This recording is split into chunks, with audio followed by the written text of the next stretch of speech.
You're watching one of our highlight clips from our Unholy Trinity podcast, available now on Spotify. Link in the description.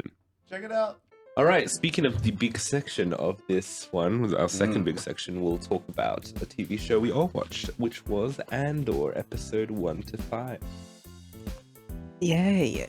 As of recording this, 5 is the most recent episode. However, a new one comes out tonight, so we'll probably update you guys next week. Hell yeah. But Excited for that. yeah, what are we thinking about? And let's go first impressions, right? First impressions. Yeah, first impressions. Kind of started off in a direction for me, and then kind of I don't know where I went after that. Oh, I'm looking at the same boat, kind of. Yeah, I think that I like the start of it. I thought it was pretty interesting. and I thought it was a different direction to what I'm normally used to from Star Wars. Yeah, definitely, 100%. And then it went back, which I'm not angry about. I'm just like, Well, it didn't really go like I don't know.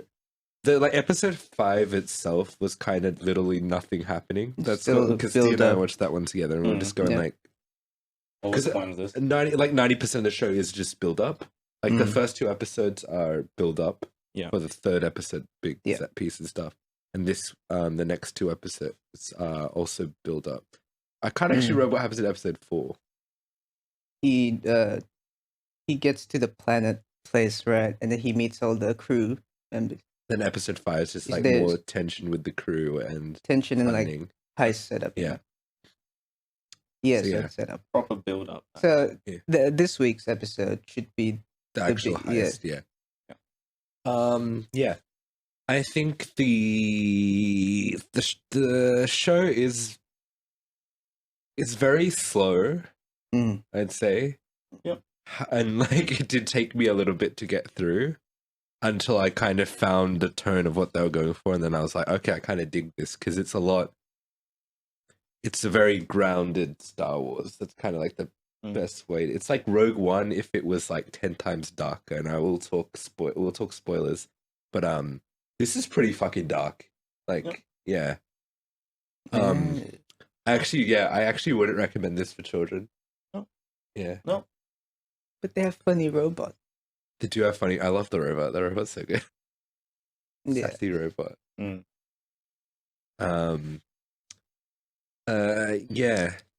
It's a lot of what happens. It's actually not even a lot of what happens with the rebels right now because we're not there yet. It's more of what's happening. The resistance before the rebel. Yeah. I don't know how to say without spoilers. It's like low-key a bit of a would you call it, like a crime drama at the start? Yeah. It does change direction in episode 3, I think, when they introduce a new character. Then it gets a bit more, I don't know, as a kind of a solo vibe to it even. Never like where they do a lot of the shootouts and they got a spaceship and stuff like that. And it's like putting together a team sort of vibe, which is if you've seen Solo, you've seen Solo, right? Pretty sure I did, but I don't remember the main much thing of that is they do heist stuff in that movie. Yeah, and it's kind of gives me that vibe. Yeah. Do you have anything more to add? Oh, I'm sorry, I forgot to say. Yeah, I like this show. It's a good one. It's probably the best Star Wars content I've seen since Mandalorian. Does that sound about right? I mean, what? Like early episodes of Boba Fett are pretty good. We had Kenobi and we had Boba Fett. Yeah, but then I don't know. Boba Fett went downhill. And Kenobi, I didn't really like. Kenobi's a bit average, I guess. There's not a big sample size to really choose from. Yeah. Which is probably it's on top there. Yeah. I'd say this is almost on par with Mandalorian. The only thing is like this one's kind of less fun, I guess. That's fun. But like this is the one that feels more like a well-written TV drama. Yeah. To the point where sometimes it can be a bit overly derivative of other things and not feel as Star Warsy, but like I don't know, it's just very different and I like that. Same. In a time where like Star Wars is like kind of the same stuff repeating because they like nostalgia and stuff. And this one's like, there's not a lot of references to stuff we know other than like the political tensions of the times. More or less, which we'll get into, maybe. Yeah. We can talk about the acting then. Yes. Diego Luna. I liked him in Rogue One. I like him here. Don't remember the Rogue One, to be honest. Damn.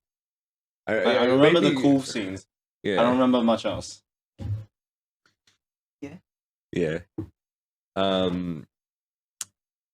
We've got other characters in it too. We have Bix. Was that her name? Yeah. I liked her. I liked her character. I can't really talk spoilers because I don't really know where it's going with her. But I liked her when she was there. Yeah, she's still there. The Aunt Petunia actress played the old lady. Yeah. She was really good. Yeah. I even like the I guess you could say antagonist who's not, well, I guess he's an antagonist in the way that in the technical terms of Cassian's the protagonist and he's the guy opposing him. Okay. He'd be an antagonist. But like he's kind of one of the main characters of his own story. Yeah. And Salty I thought he's played Rando. very well. Yeah, we got Salty Suck Up is what a podcast I listen to called. Hey. But I'm professional. yeah, I know what I'm saying. Yeah. Yeah. We'll get more into the actual characters in the writing, but like yeah, I don't think there are any weak performances all around.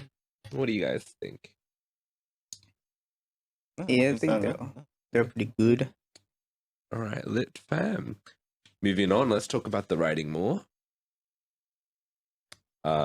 It's I think we already kind of touched upon it. It's kind of slow, but like ultimately, yeah, I'm pretty invested. It's pretty interesting. Yeah. I think episode 5 was the weakest in my opinion because like nothing really happened, and I wasn't that invested in episode 5. It was just a lot of setup, but I still feel like the new characters, we don't have any time to be invested in the new characters and whatever drama they're talking about, right? Yeah, I'd say that the Bix is interesting, but like once again, more spoiler stuff. I just don't know where her character is going. Yeah. I like I forgot to mention what's his name, Skarsgård, the guy who plays you guys know what I'm talking Did we about. ever get his actual name?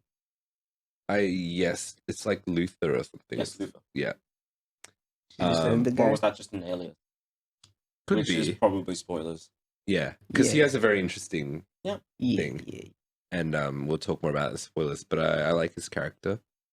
I like Cassian.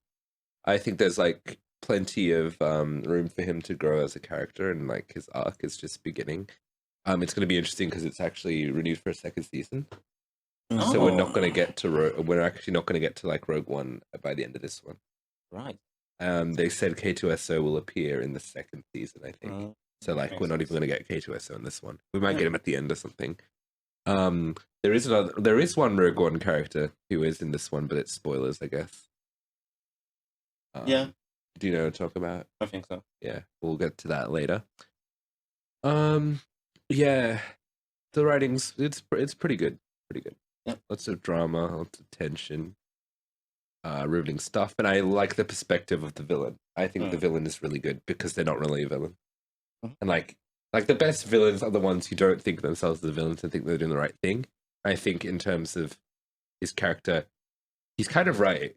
He's like arguably he is right. He's doing what he should be doing, as is his duty.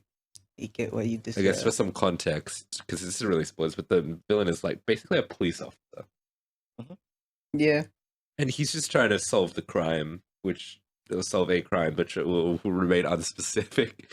And I think that it's like, yeah, it's his. Also, he feels strongly about it because certain stuff involved with it relates to his profession as a cop, I guess. And spoilers. Yeah, we'll talk about spoilers. Yeah. We can dive But deeper. I think that's good writing in terms of the villain as well. Yep. Yeah, it's Anything good else you want motive. to add about writing? Not really. All right, moving on. Cinematography. It's alright. Yeah, It's alright. I think that this one's definitely one of the better looking series in general.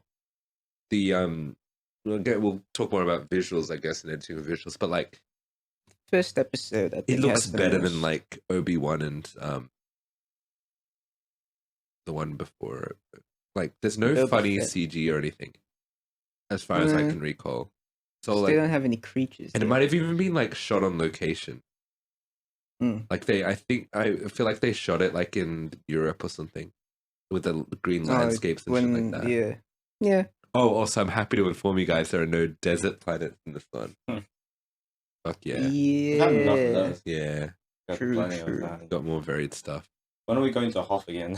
Also, Oh, yeah, that would be a nice place to visit. Christmas We'll episode. go there on vacation. Yes. Us three. We'll go to Yes. Hoth, yeah.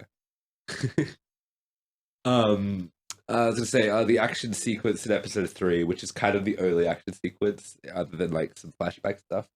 That was nice. Yeah. Good, well shot. Mm. All of that stuff. Episode 3 is very much like almost like a war movie thing. Yeah.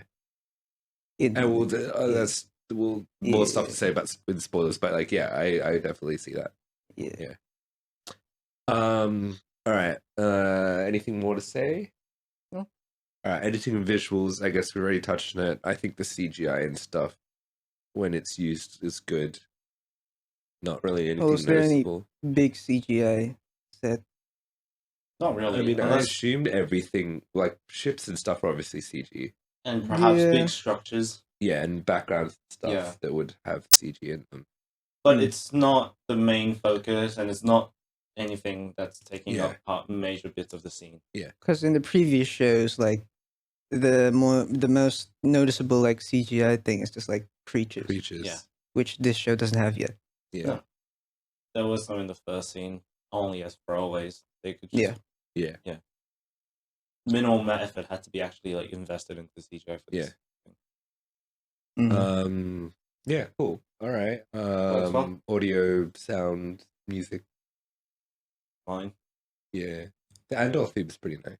Mhm. I think. Don't remember much of the music there. It's not as memorable as the Boba theme or the Singing intros Mando mostly, theme. so- Yeah. Boba Fett. Yeah. That's about it. Mhm. All right, then we'll get on to the spoilers for this. Me. Forgot the recorder, but it's all right. 3, 2, 1. Highway to the spoiler zone. Lit fam, moving on. All right. So what are we going to talk about? It's like you're saying it's like kind of like a war movie. Well, We have a guitar here. We could have. Oh no. Yeah. war movie. Yeah, Yes. because you got a lot of you see casualties and stuff, Yeah, and then and the rebels are fucking terrorists. That's why, like, I kind of agree with the police guy because they are they're terrorists in this one. but the police be like, they shit. They're like low key, like it's like it's a real Gotham PD situation here where the higher ups don't really give a shit. They're like, don't investigate these murders. Yeah. But then the Mr. Salty what's his Suck name? Up, Mhm. he's like, yeah. But at first, I thought he was doing it just to like for his career benefits. No. Was he like morally invested? Yeah. That's why Yeah. he wouldn't defy his captain because that would not be good for his career. That would be the opposite. But I Because that's what started he to see does. that That's he's why he morally. gets fired because he Yeah, defied the captain. I started to see that he's very morally invested. Is when like he gets to see like the actual battle and how it causes casualties and Yeah. stuff like that. I feel like, yeah, because he initially starts off as because the cops don't really do anything, I think is the point. But then, like, when this murder happens, because 2 police officers are murdered, right? That's the point of the thing. And then he's like, well, we got to do something about it because they're cops. It's not really the fact. I feel like if it was just regular people, he wouldn't have cared. See, that's another thing. That's like, oh, so you only care if it's cops, hey? Yeah. So I feel like that's a a character flaw that's already been shown there. But then he starts to realize later on that like the cost Yeah. of, you know, Yeah. So like arguably of his he ignorance, shouldn't have done it, investigated. But like morally he is right to investigate it. yeah. But yeah. On the Back to the War movie bit, I guess. Yeah. They're I really- do want to touch back on this Yeah. because they do spend like the first scene of that we know this guy is just him being grilled by his captain, being like the captain actually accurately guessed what happened really. Yeah. So and then we see like, oh, this guy knows what happened. So it leaves him conflicted as to, oh, this probably happened, but morally, yes, I have 2 police officers that died. Yeah. That's the moral right thing to do. But also, we get the side where it's like we don't need to investigate this because we already know what happened, and we're just 2 guys got drunk. Mhm. So it leaves us, Well, at least to me, well, he kind of gave a cover-up story. Exactly. Yeah. But if to me it was like we spent the first episode seeing how this guy gets turned down and like gets the logic said to him about why investigating this is the wrong thing to do, and then he goes to do it anyways. Yeah. Yeah. And like the captain was right because that's Yeah. what happened. But yeah, you get to that particular scene later on with when Andor and Luther are escaping, and they blow up the thing, and like the way they do the thing, it's actually really nice because you see his aspects of his investigation, and like they've actually really led before properly. Yeah. He's never been on the field, and you can tell that. He's a bureaucracy guy. In fact, like you know. most of the cops don't really want to go out. Like when he goes to tell the dude to do his job and find who the suspect could be, like they don't really want to do it either because I assume based on this world, the crime rate's probably pretty high and it's pretty normal for these things to happen.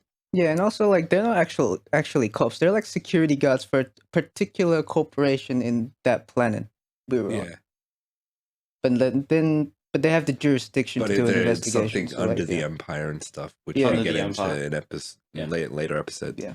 But And then when the public looks at it, it's like, oh, the Blues are here. yeah, Like the Security people. security people, but under the Empire Yeah. are here. Why the fuck are they here? yeah, These royal cunts. yeah. Why are they here? Yeah. Yeah, and it's cool. You see him give his speech to his platoon, and it felt very intimate and personal. But Which they is weren't why- very impressed. Sorry, what? When he gave the speech, they were the first speech. Like when they're in the shuttle or something they were in. Yeah, they weren't very impressed. This platoon. Yeah, When but he like gave the his point is, he was hadn't letting led out his anything, hat. but he's like still, he respects yeah, all of yeah. them, and like he's kind of getting to know them a little bit, and Mm. then you get the big attack, and they fucking die, and then like essentially he gets PTSD from it. Yeah, because he's Yeah. slammed by the reality. Yeah. Of not war, but a battle. Like, Yeah, which is like I think when I saw Rogue One, I praised that for its realistic-ish take on war in the Star Wars universe. I think this does it better yeah, because you see the psychological impact of, and like you do, the rebels are pretty much terrorists. Like, yeah, because that the is- current government at the time is the Yeah. Empire, and they're fighting against it. Yeah. Just like any revolutionary group. Yeah. In the real world. Dang. Yeah, pretty stuff. One of the things that to touch upon, we find out more about Cassian's origins. Yes. They've got a little bit of a what would you call it? What's it called when like all the adults are all gone and they're all just children? Home Alone. We got a Home Alone Yeah. situation Yeah. with a band of kids on Canary, right? Yep. Yeah. I can't remember what they said about its origin in Rogue One because I know that this stuff is a reference to Rogue One and about how he lies about his origin or something. I don't know the exact thing, but there is something there. Do we think they are actually native to Canary? because I saw a theory that potentially, since they have no parents, they might have got marooned there or something. And then the parents went off and died somehow. Maybe they were the miners or something, because they talked about how it made a mining facility out of it previously. Yeah. Maybe there was a mining accident or something. Like, there is an interesting element of mystery there, which then they uncover. turned into a tribal thing. Tribal society. They even created their own language and stuff like that, yeah. Yeah, that's kind of cool. I like how they didn't use subtitles, so it was like purely your inference of what's going on in the scene. I like all the thing about the flashback scenes that Boba Fett just could not do was make them both the future stuff and the backstory stuff equally interesting, and have them in ways that complemented each other about like what was going on. Like, for example, he's in a ship that reminds him of the time in his backstory he was in a ship and stuff like that. Well, I guess Boba's kind of connection with the present and past is like weaponry, isn't it? Yeah, but it was fucking boring. Yeah. It's like the past is the more interesting stuff than was the present. past, and Yeah. the fucking future stuff was bullshit. Yeah. Memory. Yeah. You'll Fast always and be my Furious. family. So yeah, so that was pretty interesting. I wanted to also touch upon Luther's interesting because he's a what would you call him? Member of like the. He's not a member. He's a leaders. jewelry guy. Yeah. Antique. But he has a But, lot like, of within connections the with Empire. the Senate. Yeah. Is it? And There's still the Republic. class. Yeah. He's High class a high connections. class dude. Yeah. And speaking of Senate, we get the character which I was saying was she's in Rogue One, and that's on Mothra, right? Mhm. Is that the name? Yeah. And she's played by a different actress in this one. Younger. Interesting stuff. Her dynamic with her husband, her dynamic with Luther. They all know each other. She funds the resistance. Yeah. That's her thing. Yeah. Yeah. Pretty cool. I also like seeing Coruscant again. We haven't seen it since the Episode prequels. 3, probably. Which I wouldn't know because I haven't watched it. Yeah, I watched Well, the prequels. So that's like I haven't watched it. for some context. Then, do you know what Coruscant is? Yes, I know what Coruscant Okay, is. cool. Yeah, but it's interesting to see that again under control of the Empire, because I don't think we've seen that before. Maybe in a TV show or something, but I don't keep up with Clone Wars, Rebel. No, Rebel. Yeah, no. Yeah. Any other spoilers you guys wanted to address? We good? Oh, we get a bit of family drama with the Oh, yeah. Senator lady. Yeah. I don't know if it's going anywhere or if it's relevant to anything. Her husband doesn't know, right? Husband doesn't know, and like the kid hates her. Yeah. That has been established. Yeah, a lot more backstory for her character than I would have thought. Yeah, Even more than Luther. yeah. A bit, Oh, I yeah. think, yeah. Well, I think we're getting into more. I'm thinking that she would be relevant in future episodes. Yep. Yeah. Yeah, she's probably going to last till the second season because she's in Rogue One. Yes. Luther, though, maybe not. Bye, Perhaps not. Luther. Well, that's the interesting thing. We've got a bunch of Yeah. characters and they're all expendable because they're not in Rogue One, so they can die. Yeah. All right, moving on. Final verdicts. Take it away. Yeah, it's pretty good. You guys should check it out. I'd give it a 7. 7. I liked it. It's different. Maybe like an 8. Yeah, I'll go 7.5 in the middle. Alright, be I'm our just going score. 7.5. Yes. A little less than what we did last week for Night of the Werewolf. 12. Werewolf by Night. Yeah. Night of the Werewolf. Werewolf. Technically, in this episode, we talked about it. Yes. Yeah. Well, But We yeah, got yeah. 5 you know what I'm till saying. 1. You know what I'm saying. All right.